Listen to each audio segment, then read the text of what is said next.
যেদিন হযরত আলীকে পরীক্ষা করার জন্য মিথ্যা জানাজার নাটক করা হয়েছিল। চলুন জেনে নিই সেই গল্প। ৩-৪ জন মিলে ভাবল একজন মরে যাওয়ার নাটক করবে আর বাকি ৩ জন হযরত আলীকে গিয়ে বলবে জানাজা পড়ানোর জন্য।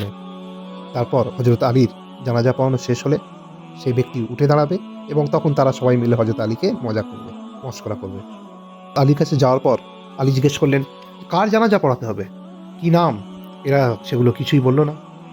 তারা বলল, "আমাদের বন্ধু ছিল, মারা গিয়েছে, আপনি জানাজাটা পড়িয়ে দিন।" তখন হযরত আলী বললেন যে, "দেখো, আমাকে দিয়ে পড়িও না, অন্য কাউকে খুঁজে নাও, অন্য কাউকে দিয়ে তোমরা পড়িয়ে নাও।" তখন তারা বলল, "না, আপনি অনেক গণ্যমান্য ব্যক্তি। আমরা ঠিক করেছি আপনাকে দিয়ে আমার বন্ধুর জানাজা পড়াবো। আপনি না করবেন না, তাড়াতাড়ি চলেন।"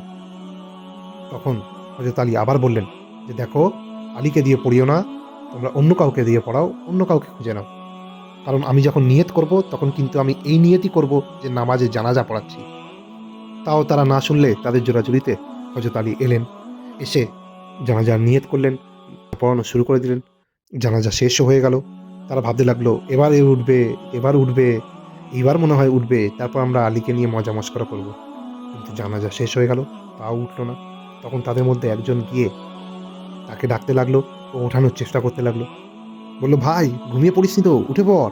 হযরত আলী তখন মুচকি হাসি দিলেন ও বললেন, "এ এখন আর উঠবে না।